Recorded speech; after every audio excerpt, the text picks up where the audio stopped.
सभी मेरे घर परिवार है।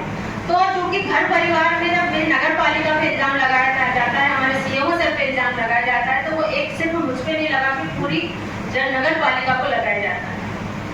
सबसे पहले वाहन के मामले में उन्होंने डीजल की खरीद फरोख्त पे इल्जाम लगाया। तो मैं उसमें क्लियर करना चाहूंगी कि 2008 में सिर्फ 10 वाहन थे और 42,933 लीटर डीजल लिया गया था। उसके बाद में मैं आपको 2012 के आंकड़े बताऊंगी। जब सिर्फ 13 वाहन थे, उसमें 63,000 का डीजल लिया गया, 63,000 लीटर। हाँ। 2015 में 26 वाहन हुए, उसमें 89,174 लीटर में बता रही हूँ मैं आपको डीजल की खपत हुई। अब मैं मेरे कार्यकाल का आपको बताऊंगी। ये तो आपने पिछला कार्यकाल में किसी भी कोई इल्जाम नहीं लगा रही हूँ कि किसका कार्यकाल था, सिर्फ मुझ पे इल्जाम लगे, इसलिए मैं मेरा कार्यकाल का बताती हूँ। 2022-23 में 56 वाहन हो गए हैं, जब हमने लिया है 1,05,34 लीटर की खपत हुई है। और 2023-24 में यहाँ 66 वाहन है, वहाँ पर 1,09,066 लीटर डीजल की खपत हुई है। तो आप ये बताइए कि जब 2008 में 10 वाहन थे, अब हमारे कार्यकाल में 56-66 वाहन हुए, तो किस कार्यकाल में ज्यादा डीजल की खपत हुई? आपको सब समझदार हैं, आप सब पढ़े लिखे हैं, सब इस बात का अनुमान लगा सकते हैं। और जब ये मेरे पास आंकड़े हैं, पूरे आप सबको दे दूंगी, आप सब ले लीजिएगा और फिर आप खुद अनुमान लगाइएगा। आप चाहे जांच लिखवा लीजिए, ITI से सब पूरा ले लीजिए जांच, ये पूरे पूरा सबूत के साथ है। तो ये जब GST भी नहीं थी और हम विद GST ये सब खरीदी हो रही है, तो ये आंकड़ा क्या बोलता है? इसके बाद में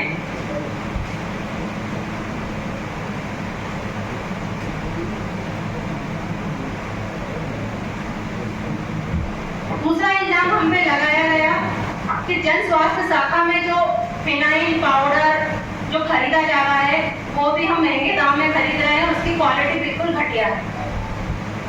तो उसमें भी मैं आपको बताना चाहूंगी, उसके आंकड़े भी 2008 से लेके अभी तक के मेरे पास हैं कि कितने रुपए लीटर पाउडर लिया गया, कितने रुपए लीटर लिक्विड लिया गया। 2008 में जो हर्बल फिनाइल के नाम से लिया गया, वो लिया गया 53 रुपए लीटर पे, और एक टॉयलेट क्लीनर लिया गया, वो 69 रुपए लीटर दिया गया, और एक DDT पाउडर है, वो 45 रुपए किलो लिया गया। 2008 का है। उसके बाद में आपको 2016 का बताऊंगी, बीच में भी है पर बहुत लंबा हो जाएगा। 2016 में जो हर्बल फिनाइल है, वो 62 रुपए लीटर लिया गया, टॉयलेट क्लीनर 40 रुपए लीटर लिया गया, और एक जो हर्बल फिनाइल आता है 2017 का बताऊंगी, वो 60 रुपए लीटर दिया गया।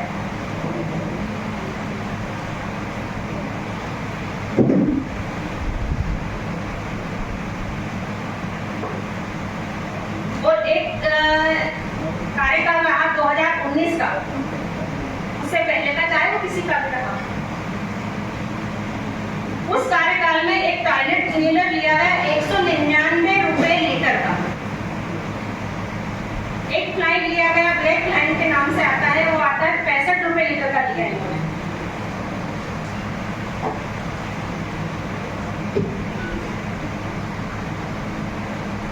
ऐसे बहुत सारे आंकड़े हैं।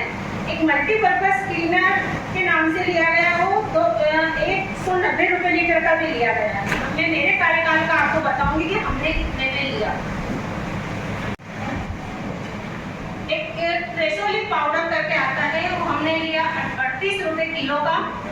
एक कार्बोलिक पाउडर आता है, उसे हमने लिया 37 रुपए किलो। एक फिनोलिक पाउडर जो आता है, वो हमने लिया 38 रुपए किलो।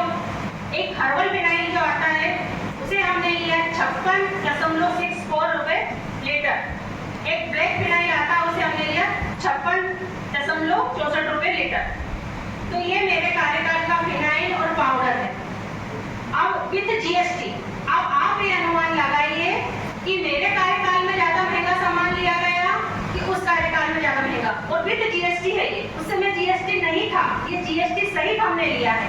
और जहाँ तक इन्होंने सामग्री की क्वालिटी की बात की है, तो मैं अभी मेरे यहाँ का जो एसिड है वो आपको दिखा दूँ। अगर यहाँ पे बॉटल खोल दूँ तो उसमें से पूरा धुआं हो जाएगा, यहाँ कोई देख नहीं सकेगा, क्योंकि मैंने खुद जब जांच हुई तो मैंने खुद ने निकलवा के फिनाइल को देखा और एसिड को भी देखा, जो क्लीनर वगैरह जो आता है यूज करते हैं, उसकी क्वालिटी आप खुद भी देख सकते हैं, चेक कर सकते हैं।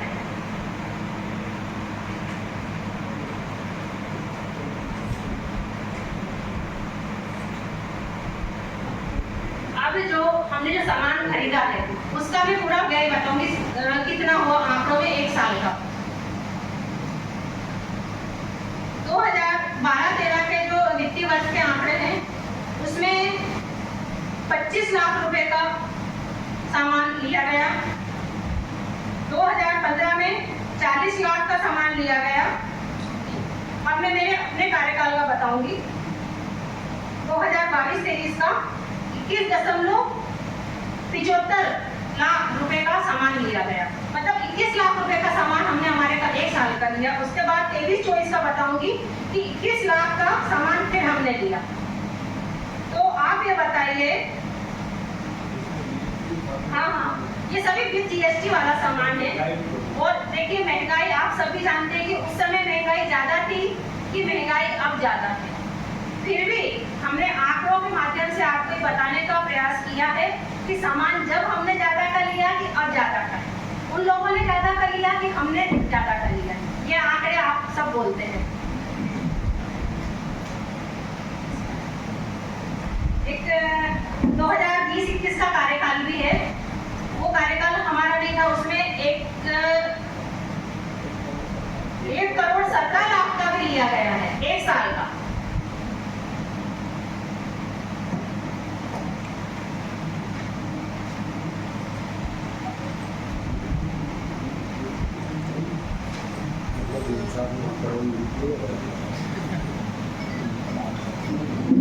तीसरा जो हम पे लगाया गया आरोप कि हमने जो और बहुत महंगे दामों पे ली है और क्वालिटी बहुत घटिया है, तो मैं इसमें आपको बता देना चाहूंगी कि जो टेंडर लगते हैं उसमें जो कंपनियां हैं उनके अलावा समकक्ष कंपनियों के नाम पे दिया जाना जरूरी रहता है, वो नियम में ही आते हैं। तो समकक्ष कंपनियां हैं तो उसमें हमने उसी के माध्यम से टेंडर लगाया, उसी के माध्यम से हमने सामान खरीदे हैं।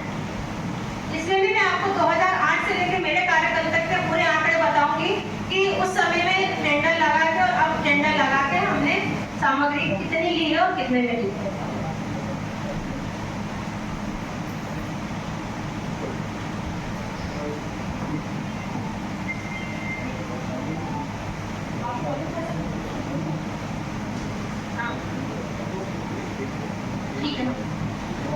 जो 40 वाट का ट्यूबलाइट रॉड होती है वो सन 2008 में 47 रुपए की ली गई। पहले ट्यूबलाइट वाला पूरा आंकड़ा बता देती हूँ मैं, जो इसी में लिखा गया है, आगे दूसरा बताती हूँ। 2009 में 48 रुपए का, 2010 में भी 48 का, 2015 में 45 रुपए का, 2017 में 40 रुपए का, 2019 में 39 रुपए का। अब मैं मेरे कार्यकाल का बताऊंगी। 2022 में ये 42 रुपए का और 2023 में 41 रुपए का ये खरीदा गया। 2008 में ये था 47 रुपए का, फिर 2000 में ये खरीदा गया 48 रुपए का। तो अब ये बताइए कि किसने महंगा खरीदा? मैं आप लोगों के माध्यम से उनसे पूछूंगी। आज ये सवाल मेरा रहेगा कि किसने कितना महंगा सामान खरीदा विद जीएसटी। आप ये सवाल कीजिएगा उनसे जरूर। इसके बाद 40 वाट का ट्यूबलाइट का जो चौक आता है वो 2008 में 184 रुपए का खरीदा गया, 2009 में 190 रुपए का खरीदा गया। अब बीच में आपको मैं बाद में दिखा दूंगी, पर मेरे कार्यकाल का बता देती हूँ। 2022 में 128 रुपए का ये चौक खरीदा गया, 2008 में 184 रुपए का, और मेरे कार्यकाल का 128 रुपए का विद जीएसटी। और 2023 23 में 129 रुपए का एक जॉब खरीदा गया। तो आप खुद ही अनुमान लगा सकते हैं कि कितना अंतर है, और महंगाई तब ज्यादा थी कि अब ज्यादा है। 250 वाट का सोडियम बल्ब 2008 में 800 रुपए का खरीदा गया, 2009 में 950 रुपए का खरीदा गया। अब मेरे कार्यकाल में 2022 का है 320 रुपए का खरीदा गया, 2023 में 298 रुपए का खरीदा गया। हाँ, 2009 में 950 रुपए का, 2008 में 800 रुपए का। तो ये आप खुद ही सब अनुमान लगा लेंगे ना, वो तो आपको कहने की जरूरत ही नहीं है। अब उसके बाद में जो 250 वाट का सोडियम चौक होता है, वो 2008 में 1695 रुपए में खरीदा गया, 2009, 10, 12 में ये इसी रेट में खरीदा गया। अब मेरे कार्यकाल में मैं आपको बताऊंगी कि 2022 में हमने खरीदा इसको 725 रुपए में, और 2023 में खरीदा हमने 850 रुपए में। तो उस समय क्या उन्होंने पूरे हरदा को चकाचौंध कर दिया था क्या सोडियम लाइट जला के, जो उन्होंने 1695 रुपए में खरीदा। किसी को ध्यान तो होता है, ऐसा मेरी परिषद तो 2 साल से, पर उस समय का ज्यादा लाइटिंग थी पूरे हरदा में, ज्यादा चकाचौंध वगैरह हो गया पूरे हरदा में, पूछिएगा आप लोग।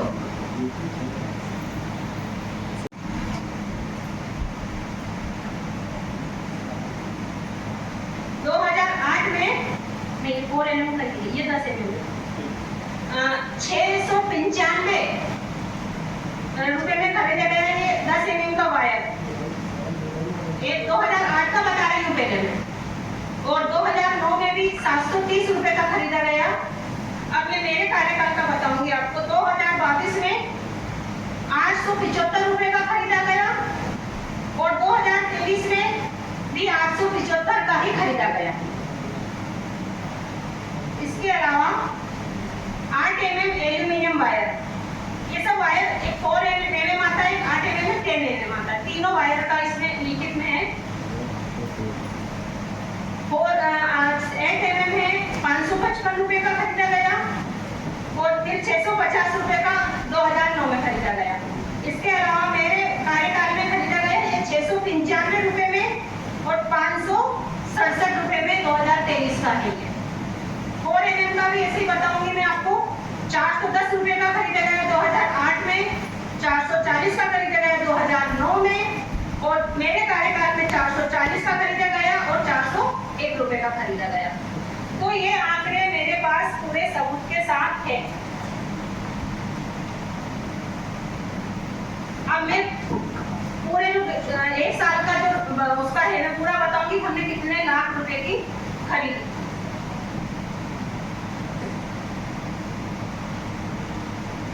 2017-18 में 40,19,000 की खरीदी हुई, 1 साल की बता रही हूँ मैं, बिजली के सामान की। 2018-19 में 35,07,000 की हुई, और मेरे कार्यकाल में 2022-23 में 22,42,000 की खरीदी हुई है, और 2023-24 में 23,82,000 की खरीदी हुई है। तो अब आप ये तुलना कीजिए, जबकि 2021 से 5 वाट नए जुड़े हैं, उसमें नए पोल भी लगाने पड़े हैं, नई लाइटें भी लगानी पड़ी है, जो पिछले कार्यकाल में 5 वाट नहीं जुड़े थे। तो आप खुद अनुमान लगा लीजिए कि भ्रष्टाचार कहाँ हुआ और किस हद तक हुआ। देखिए 2021-22 में पोल की संख्या थी 2,950, अब 2022 से बढ़ के ये हो गई 2022-23 में 3,475 खंभे नए लगे, और अब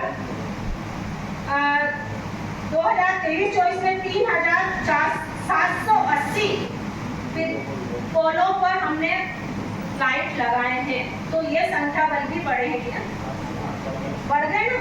तो इसमें आप अनुमान लगाएंगे कि पहले में और अब में कितने पोल बढ़े, 5 वाट नए जो बने हैं वो कितने बड़े हैं। उसमें पोल की संख्या, हर पोल पे एक लाइट भी लगा है, तो उसमें लाइट की संख्या भी बढ़ी है, वायर भी लगे हैं। तो ये आप खुद अनुमान लगा सकते हैं कि भ्रष्टाचार कब था और क्यों था। आप उनसे सवाल पूछिएगा।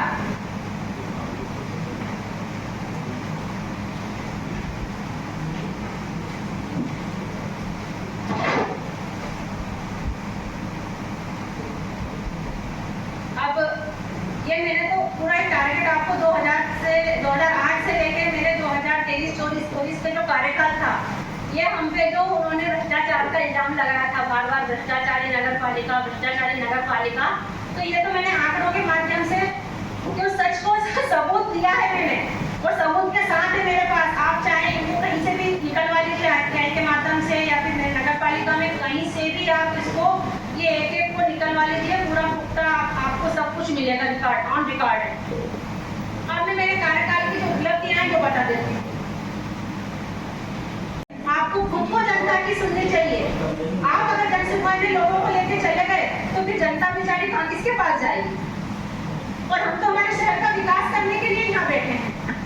और हमारे कार्यकाल में 2 चुनाव करवाए हमने, लोकसभा चुनाव, विधानसभा चुनाव। उसके बाद आप खुद जानते हैं कि जो पटाखा फैक्ट्री में जो ब्लास्ट हुए, उसे हम अभी तक खाना दे रहे हैं, वहाँ अभी तक हमारे कर्मचारी काम कर रहे हैं।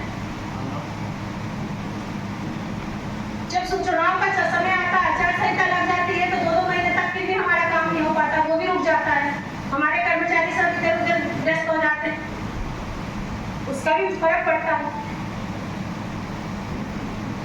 और जांच कराएं तो पूरे 15 साल का रिकॉर्ड निकाल के आप सब भी कराएं ना। आप भी उनसे पूछिए, हम रिकॉर्ड निकलवाएं कि आप जो इल्जाम लगा रहे हैं सिर्फ खोखले क्यों लगा रहे हैं? इल्जाम लगाएं तो सबूतों के साथ लगाएं, सबूत के साथ लगाएं, तब मैं इल्जामों को मानूंगी। नहीं तो मेरी नगर पालिका में कोई अगर उंगली भी उठाएगा तो मैं सहन नहीं करूंगी। आज मैं यहाँ पे बैठी हूँ भारतीय जनता पार्टी की सरकार में, और माननीय कमल पटेल जी ने मुझ पर विश्वास दिखाकर मुझे आज यहाँ बैठाया है कि मैं कुछ अच्छा करके महिला हूँ, फिर भी कुछ अच्छा करके यहाँ पे दिखाऊंगी। तो मैं अपने आप पे कलंक नहीं लगने दूंगी। एक ये बात कहूंगी कि महिला होकर भी नगर पालिका अच्छे से चला सकती है और बिना भ्रष्टाचार के चला सकती है।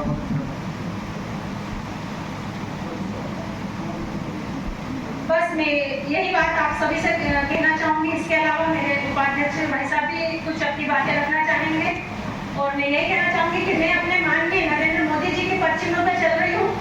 ना खाऊंगी ना किसी को खाने दूंगी, ये मेरा शुरू में से फैसला था और आगे तक फैसला मुझे रहेगा। चाहे मुझे इसलिए, चाहे मेरे पार्षद गणों को, चाहे मुझे इसलिए इस्तीफा भी देने को तैयार। अगर मुझको ज्यादा प्रेशर बनाया गया, पर मैं भ्रष्टाचार बिल्कुल नहीं करूंगी। ना मेरे कोई पार्षद करेंगे ना मैं करूंगी, और मेरे नगर पालिका कर्मचारी भी भ्रष्टाचार नहीं करेगा। धन्यवाद। धन्यवाद अध्यक्ष जी, जिन्होंने हम सबकी ओर से अपनी बात आप सभी पत्रकार बंधुओं के समक्ष रखी। बहुत अच्छी तरीके से और पूरे विवरण के साथ अध्यक्ष जी ने अपनी बात रखी। मैं कुछ बातें संक्षेप में कहना चाहूँगा, शायद कुछ बातें दोहराऊंगी। मेरा ये मानना है कि विगत कई दिनों से अध्यक्ष जी और परिषद की जो एक गंभीरता पे बहुत ज़्यादा सवाल उठाए गए। जो बेईमानी थे उनका सिर्फ एक मकसद था, झूठ बोलना, जोर से बोलना और बार बार बोलना। ये उनकी परिपाटी लंबे समय से चली आ रही है और उसी का उन्होंने परिपालन किया। और बार बार नगर पालिका परिषद के अधिकारियों पर, नगर पालिका के अध्यक्ष महोदय, पूरी परिषद पर, जो एक शहर के विकास को नई दिशा में आगे बढ़ाने के लिए हमेशा प्रयासरत रहती है, उन पर अनुचित दबाव बनाने की मंशा रखते हुए, और उनका ये हमेशा एक दबाव रहा। समझौते के लिए कई कई प्रस्ताव भी दिए गए और कई बातें ऐसी आई जिनसे जनमानस के मन में और एक आम जन के मन में, पत्रकारों के मन में, क्योंकि आप और हम सभी एक समाज का हिस्सा है, और एक प्रश्न चिन्ह नगर पालिका की कार्य प्रणाली में उठा। उसी को दूर करने के लिए आज इस पत्रकार वार्ता का आयोजन रखा गया है। क्योंकि आप समाज और जनमानस की आंखें हैं, जो आप देखते हैं वही खर्रा की जनता, जनमानस समझता है। इसीलिए आपके समक्ष ये बातें रखना अत्यंत महत्वपूर्ण हो गया था। वैसे विषय 3-4 बातों पर हमारे अध्यक्ष महोदय ने अपनी बात रखी, जो जिस विषयों पर लंबे समय से एक मुद्दे को बनाया जा रहा था कि इसमें भ्रष्टाचार है। अध्यक्ष महोदय ने 2008 से 2023 आज दिनांक तक का आपके समक्ष प्रस्तुत किया, जिसमें सभी कांग्रेस का कार्यकाल भी आया, और हमारी भारतीय जनता पार्टी का भी आया। यदि अपन इसकी तुलनात्मक अध्ययन करें तो आप ये जनमानस कोई भी आसानी से समझ सकता है कि ये भ्रष्टाचार की जननी कहाँ से पैदा हुई, कहाँ से भ्रष्टाचार पैदा हुआ। जबकि आप सब भी जानते हैं कि पूर्व में जीएसटी लागू नहीं होता था, जीएसटी बाद में लागू हुआ। उसके बाद भी नगर पालिका परिषद वर्ष 2022-23 में हमने जीएसटी देने के बाद भी सामग्रियां उनसे कम दरों पर क्रय की है। और उसके बाद बहुत ज्यादा अंतर आ रहा है। जैसे 2008 में अध्यक्ष जी ने बताया कि 2008 में सिर्फ 10 वाहन थे और उनका जो वार्षिक डीजल खपत थी वो 42,933 लगभग 43,000 लीटर थी। अब वर्तमान में 66 वाहन हो गए। शहर की सीमा भी बढ़ गई है, जनसंख्या बढ़ी है, कचरा वाहन की लगातार हमको संख्या बढ़ाना पड़ रही है स्वच्छता के लिए। उसके बाद भी आज 1,09,066 लीटर वार्षिक डीजल की खपत होगी। जबकि 10 से यदि 66 वाहन बढ़े हैं तो क्या उसके अनुपात में डीजल खपत बढ़ा है?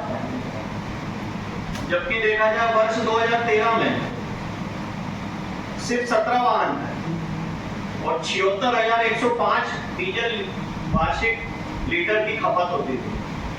अब आप बताइए 17 से 66 में कितना अंतर? लगभग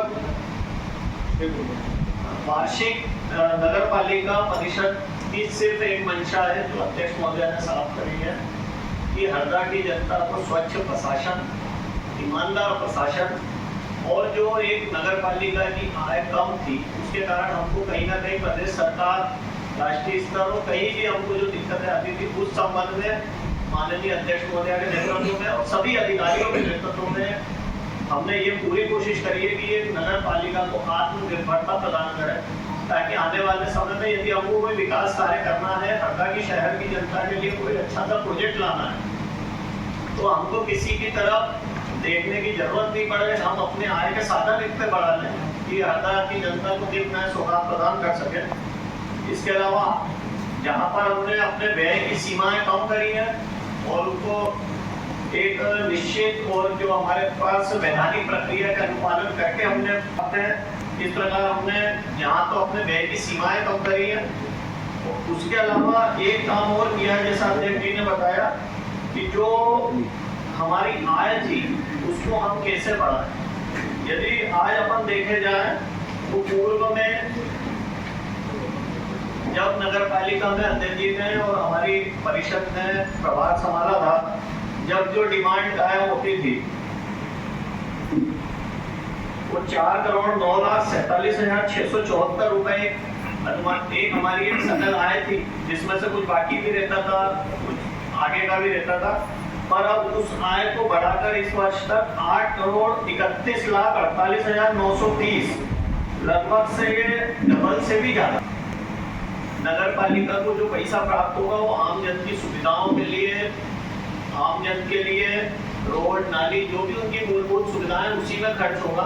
और हम हमारे अध्यक्ष जी के नेतृत्व में हम इस चीज के लिए हमेशा प्रयासरत रहे हैं कि इसी प्रकार नगर पालिका की आय में बढ़ोतरी करें, जो व्यय है उसमें बिल्कुल कम से कम जो आवश्यक है उसमें व्यय करें, ताकि किसी भी प्रकार की कोई शिकायत हो नहीं रहे। और जहाँ तक ये शिकायत और इनकी बात है तो मेरा उनसे आप सभी के माध्यम से एक अनुरोध है कि वो बात करते हैं तो वो चाहे तो 2008 से 2023-24 तक ये 15 सालों का अपन डाटा आप सबकी बैठ जाए, उनको भी बैठा लें, एक बार बात हो जाए ताकि उनको भी पता चले कि अपने पीछे क्या है और अपने सामने क्या है।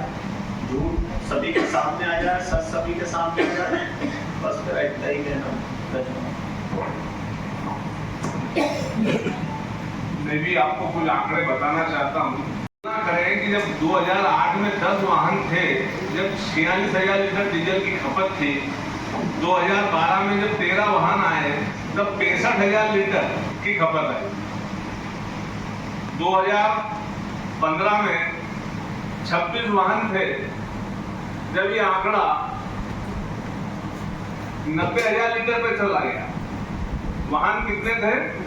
26। 2020-21 में जब 42 वाहन थे तब डीजल की खपत चली गई थी 1,26,000 लीटर। और हमारे कार्यकाल में एक जो शुरुआत कार्यकाल था उसमें 58 वाहन जो खराब पड़े थे वो सुधार के चालू किए 10-12 वाहन। उसके बाद डीजल की खपत 1,05,000 लीटर पे गई। और 22-23-24 जो चल रहा है खत्म हुआ, इसमें 66 वाहन चले। और ये आंकड़ा, जबकि पानी की बहुत कमी थी, बहुत टैंकर 124 जगह टंकियां भरना पड़ती है, फिर भी ये 1,06,000 लीटर पर गई।